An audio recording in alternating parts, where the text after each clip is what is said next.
JMM కూటమి 37 స్థానాల్లో లీడ్లో continue అవుతుంది. బీజేపీ కూటమి 35 స్థానాల్లో ఆధిక్యంలో ఉంది.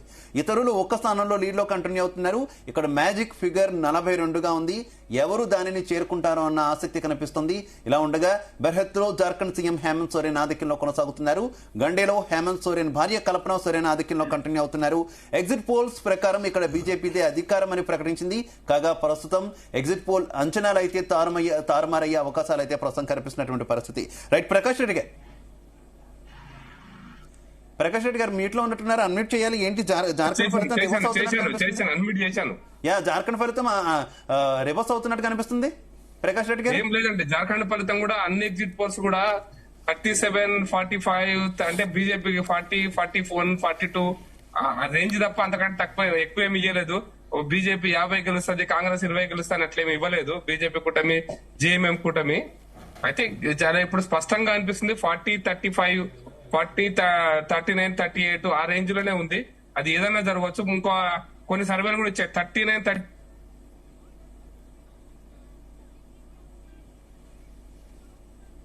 మీట్లోకి వెళ్ళారు ప్రకాష్ రెడ్డి గారు మీట్లోకి వెళ్ళారు.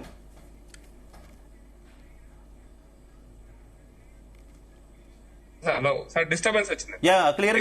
అంచనాలకు భిన్నంగా ఏం లేవండి. ఎగ్జిట్ పోల్ అంచనాలకు తగ్గట్టుగానే వస్తుంది. అక్కడ కూడా కటాకట్ పోటీ గట్టిగానే ఉంది. నేను అనుకుంటున్నా బీజేపీ 3-4 సీట్లతోనే అక్కడ ఖచ్చితంగా ప్రభుత్వం ఫామ్ చేస్తుంది అనేటువంటి విశ్వాసంతో నేనున్నా. జార్ఖండ్ లో కూడా భిన్న పరిస్థితులు ఉన్నాయి కాబట్టి అది ఎగ్జిట్ పోల్స్ అనుగుణంగానే వస్తున్నాయండి. చాలా ఎగ్జిట్ పోల్స్ కూడా బీజేపీకి 2 ఎగ్జిట్ పోల్స్ బీజేపీ వ్యతిరేకంగా కూడా ఇచ్చాయి. 42 వాళ్ళు గెలుస్తారు, బీజేపీ 35 గెలుస్తుందని ఇచ్చారు. కొంతమంది 20 కూడా గెలుస్తుందని ఇచ్చారు. అట్లా అంత అధ్వానంగా తెలియదు పరిస్థితి. 38, 39, 42 ఆ రేంజ్ ఏదన్నా జరగవచ్చు. 3-4 సీట్లు హర్యానా లాంటిదే అది కూడా. ఎందుకంటే హర్యానాలో 90 సీట్లు ఉన్నాయి, ఇక్కడ 81 సీట్లు ఉన్నాయి అసెంబ్లీ సెగ్మెంట్స్. అవి కూడా చిన్న సెగ్మెంట్స్. లాస్ట్ మినిట్ వరకు అది మనం చెప్పలేని సెగ్మెంట్స్. అంటే ట్రైబల్ ఏరియా, గిరిజన ప్రాంతాలు వచ్చినప్పుడు అటు ఇటుగా ఒక రౌండ్ అటు ఇటుగా మారితే కూడా 4 సీట్లు 5 సీట్లు మారిపోతే ఈక్వైజన్ మారిపోతుంది. ఈవెన్ హర్యానాలో కూడా సేమ్ జరిగింది అదే. కాబట్టి Haryana elections, Jharkhand elections almost similar గా ఉంటాయి. మహారాష్ట్ర ఎలక్షన్స్ కూడా ఎగ్జిట్ పోల్స్ కొంచెం అటు కొంత ఇటు ఇచ్చిన ఆల్మోస్ట్ ఇప్పుడు అంతకంటే ఎగ్జిట్ పోల్స్ కి దాటి వాళ్ళ అంచనాలకు దాటి ప్రజలు స్పందిస్తున్నారనేది కనపడుతున్నాడు. అయితే ఏంటి వాయనాడ్ గురించి ఇందాక నేను మీరు అడిగాను, మీరు అందుబాటులోకి రాలేదు. వాయనాడ్ ఫలితం ఏంటి? ఏకంగా 60,000కు పైగా మెజార్టీ ఇందాక వరకు. ప్రస్తుతం ఇంకా మెజార్టీ పెరుగుండొచ్చు. ప్రియాంక గాంధీ వాదన కంటిన్యూ అవుతున్నటువంటి పరిస్థితి ఏంటి? వాయనాడ్ లో గట్టి పోటీ ఎందుకు బీజేపీ ఇవ్వలేకపోయింది? గట్టి పోటీ ఏంటంటే కమ్యూనిస్టులు కాంగ్రెస్ కలిసి పోటీ చేస్తున్నప్పుడు బీజేపీ కలిసి పోటీ చేశారు. అక్కడ కలిసి పోటీ చేశారు. సెకండ్ ప్లేస్ లో కమ్యూనిస్టులు ఉన్నటువంటి పరిస్థితి. నేనేమంటానంటే మానసికంగా కమ్యూనిస్టు పార్టీ ఓట్లన్నీ కూడా కాంగ్రెస్ పార్టీకే పోతాయి.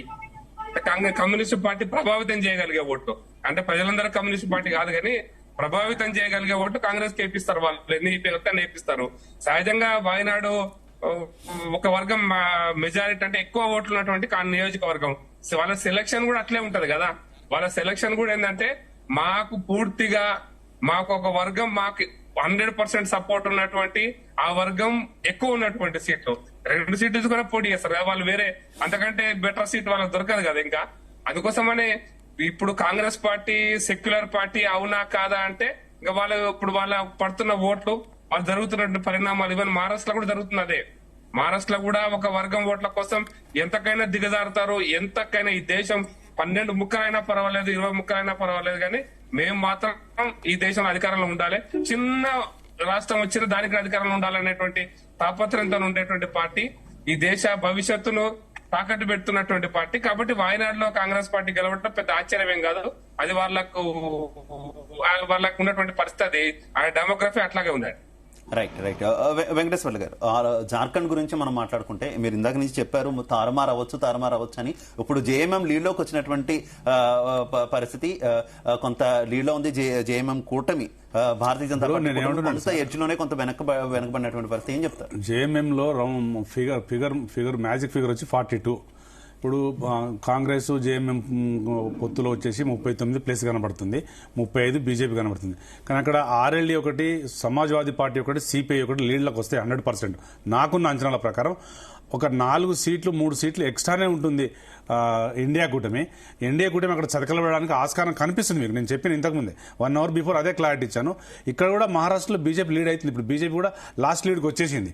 నేను దాన్ని వ్యతిరేకించలేదు, దీన్ని కాదనట్లే. కానీ లీడ్లు తారుమారు అవడానికి ఆస్కారం కనిపిస్తుంది మనకు. ఎందుకంటే ఇక్కడ ఎగ్జాంపుల్ చెప్తున్నా, 21 వెళ్ళి 39కి వచ్చింది జార్ఖండ్ లీడు. అప్పుడు 33 ఉండే బీజేపీ లీడు, ఇప్పుడు బీజేపీ 35కి వచ్చింది. కాంగ్రెస్ కూటమి 39కి లీడ్ అయింది.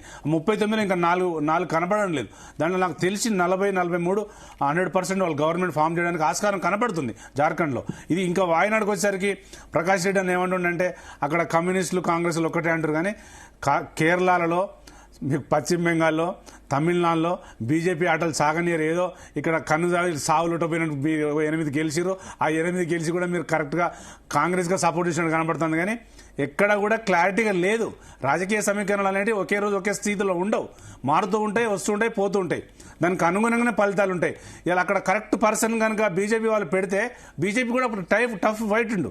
అక్కడ త్రిముఖపోటీ జరగలే, దిమ్ముకపోటే జరిగింది అక్కడ. కాబట్టి అందుకనే వాళ్ళు 60 కాదు, ఇప్పుడు నేను 3 లక్షల లీడ్ వరకు పోవడానికి ఆస్కారం ఉంది.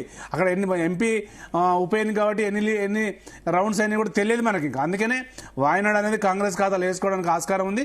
మహారాష్ట్ర చూడాలి, ఇప్పుడు జార్ఖండ్ కూడా చూడాలి. మహారాష్ట్ర కూడా బీజేపీ మళ్ళీ 104, 103కి లీడ్ అవుతుంది. పెచ్చింగ్ వచ్చేసరికి ఎన్సీపీ అజిత్ పవార్ గారు చతికిలబడ్డాడు. ఉద్దవ్ ఠాకరే, షిండే పోటీ బాగా నడుస్తుంది. ఇప్పుడు నాకు ఇంకా ఉన్న అంచనాల ప్రకారం శరద్ పవార్ గారు ఎన్సీపీ ఇంకా కొంచెం లేవడానికి ఆస్కారం ఉంది. ఇప్పుడు 40 అంటే దాదాపు 48-50 దాకా రావడానికి ఆస్కారం ఉంటుంది. అది మనం ఇంకా వేచి చూడాలి. మనకు 10:30, 11 అయితే కానీ ఒక క్లారిటీ రాదు. ఇప్పుడే మనకు అందిన సమాచారం ఏంటంటే ఒకవేళ కనుక కాంగ్రెస్ మొత్తమే చతికిల పడితే అక్కడ